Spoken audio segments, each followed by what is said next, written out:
Hi guys, આજે આપણે bread crumbs બનાવીશું. બનાવવા એકદમ આસાન છે અને જે બજારમાં મોંઘા ભાવના મળે છે અને આપણે આમને વેસ્ટ બ્રેડનો ઉપયોગ કરી અને તૈયાર કરીશું. કારણ કે ઘણી વખત આપણે બ્રેડ લાવ્યા હોય અને સેન્ડવિચ બનાવી હોય, પાઉંભાજી બનાવી હોય અને પાઉં વધ્યા હોય તો આપણે દરેકનો ઉપયોગ કરી શકીએ. અત્યારે હું તમને બતાવું છું એ પાઉં અને બ્રેડ છે એ બધું જ મેં ઘરે બનાવેલું છે. જો તમારે આમનો વિડીયો જોવો હોય એકદમ પરફેક્ટ રીતથી તો મને ચોક્કસથી કમેન્ટ કરજો. હું એકદમ સરળ રીતથી તમને પાઉં અને બ્રેડની રેસીપી છે તમારી સાથે ચોક્કસથી શેર કરીશ. તો સૌથી પહેલાં તો મારી પાસે 2 બ્રેડની સ્લાઇસ છે અને એક નંગ પાઉં છે અને જે નાનું સાઇઝનું પાઉં દેખાય છે એ મોટી સાઇઝનું બ્રેડનું જે પેકેટ હોય એમાંથી મેં બનાવેલી હતી. એમાંથી ટૂંકમાં એમના પાઉંના આ રીતના કટિંગ કરી અને તૈયાર કર્યા હતા. તો સૌથી પહેલાં તો શું કરીશું, આ બધું જ છે આપણે મિક્સી જારની અંદર તોડી અને એમની અંદર નાખી દેવાનું છે અને ઢાંકણ ઢાંકી અને આપણે એમને ઓન ઓફ કરી અને મિક્સી ચલાવી અને બસ 1 થી 1.5 મિનિટ માટે ચલાવીશું.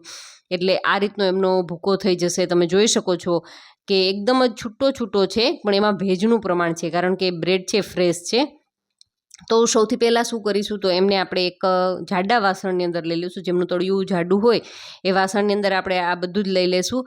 અને તમારે કોઈ પણ ફ્રેશ આઇટમમાં યુઝ કરવી હોય બ્રેડ ક્રમ્સ તો તમે અત્યારે આ બેઝ ઉપર કરી શકો છો. અને ફ્રેશ બ્રેડને તમે 1 વીક સુધી ફ્રીઝરની અંદર સ્ટોરેજ કરી અને ગમે ત્યારે કોઈ પણ રેસીપીની અંદર ઉપયોગમાં લઈ શકો છો. પણ લાંબો ટાઈમ સુધી તમારે સાચવવી છે તો આપણે આ પ્રોસેસ કરવી જરૂરી છે. તો લો ફ્લેમની ઉપર કન્ટિન્યુ ચલાવી અને આપણે આમનો કલર ચેન્જ ન થાય, એમનું ટેક્સચર ચેન્જ ન થાય ત્યાં સુધી આપણે એમને શેકી લેવાની છે. તો કન્ટિન્યુ ચલાવવું જરૂરી છે, નહીંતર શું થાય કે તળિયે છે એ ચોંટી જાય અને આપણા બ્રેડ ક્રમ્સનો કલર છે એ સારો ન આવે. અને તમારે આમને ઓવનની અંદર કરવી હોય તો તમે એમાં પણ કરી શકો છો. અને લગભગ મેં 2 મિનિટ સુધી કન્ટિન્યુ ચલાવી તો તમે એમનો હલકો એવો બ્રાઉન કલર જોઈ શકો છો કે કલર છે એમનો ચેન્જ ધીમે ધીમે થવા લાગ્યો છે. પણ આમને કન્ટિન્યુ ચલાવીશું અને સાઈડમાંથી તમે જુઓ ધુમાડા નીકળતા દેખાય છે. ટૂંકમાં એના ઉપરથી આપણને ખ્યાલ આવે કે બ્રેડની અંદર ભેજનું પ્રમાણ હજુ છે. તો ખાસ કે બ્રેડમાં રહેલું ભેજ છે એ દૂર થવો જરૂરી છે. જો એમાં થોડુંક ઘણું પણ પાણીનો ભાગ રહી જશે તો બ્રેડ ક્રમ્સ છે બિલકુલ જ ખરાબ થઈ જશે. તો ખાસ એ વાતને ધ્યાનમાં રાખવાની છે કે એમાંથી ધુમાડો નીકળતો બંધ થઈ જાય અને એકદમ જ છૂટો એમનો પાવડર છે એ તૈયાર થઈ જાય ત્યાં સુધી કન્ટિન્યુ ચલાવીશું. તો ટોટલ મેં એમને 10 થી 12 મિનિટ માટે કન્ટિન્યુ ચલાવી અને જોઈ લેવાનું આપણે હાથની મદદથી કે બંને હાથની આંગળી અને અંગૂઠાની વચ્ચે રાખીએ આપણે અને પાવડર એને આપણે પીસીએ અને હાથની મદદથી ભૂકો થઈ જાય.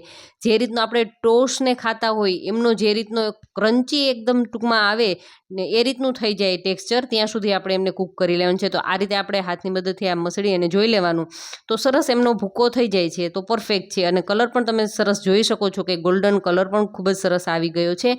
મતલબ કે આપણા બ્રેડ ક્રમ્સ છે એ બની અને તૈયાર થઈ ગયા છે. અને થોડુંક આપણું વાસણ છે એ જાડું જ છે તો હળવું એવું ત્યાં સુધી આપણે ચલાવીશું કે જ્યાં સુધી વાસણ ગરમ છે ત્યાં સુધી ચલાવીશું. એટલે સરસ મજાનો બ્રેડ ક્રમ્સ છે એ બની અને તૈયાર થઈ જશે. અને હવે આપણે એમને ઠંડો કરવાનો છે તો 10 થી 15 મિનિટ માટે આ રીતે આપણે એમને ખુલ્લો રાખી દઈશું. એટલે એકદમ સરસ ઠંડો થઈ જાય ત્યારબાદ આપણે એમને સ્ટોરેજ પણ કરી શકીએ છીએ. 1.5 મહિનો કે 2 મહિના સુધી બિલકુલ જ ખરાબ નહીં થાય. અને એમને એરટાઇટ વાસણની અંદર તમે ભરી લેશો બરણીની અંદર, એટલે તમારે ગમે ત્યારે કોઈ પણ વસ્તુની અંદર ઉપયોગમાં લેવો હોય તો તમે ઉપયોગમાં લઈ શકો. અને જો તમને થોડોક જાડો લાગતો હોય તો અત્યારે તમે આમને બસ 2 થી 4 સેકન્ડ માટે મિક્સી ચલાવી અને જોશો તો એકદમ સરસ ફાઇન પાવડર થઈ જશે. પણ મારે થોડોક દરદરો જરૂર હતી તો એ રીતે મેં આ રીતનો પાવડર એમનો રેડી કર્યો છે. અને તમે આ બ્રેડ ક્રમ્સ જ્યારે આપણે એમનો ભૂકો કર્યો અને ફ્રેશ બ્રેડનો જે હતો એમાંથી હલવો પણ ખૂબ જ સરસ બને છે. જો તમારે એમની રેસીપી પણ જોતી હોય તો મને ચોક્કસથી કમેન્ટ કરજો. આપણે એમની પણ એક સ્વીટ ડિશ છે તમારી સાથે ચોક્કસથી શેર કરીશું. અને જો આજનો વિડીયો તમને મિત્રો થોડોક પણ સારો લાગ્યો હોય તો વિડીયોને લાઇક ચોક્કસથી કરજો અને ચેનલને હજુ સુધી સબસ્ક્રાઈબ ન કરી હોય તો ચેનલને પણ ચોક્કસથી સબસ્ક્રાઈબ કરી લેજો. Thank you for watching this videos.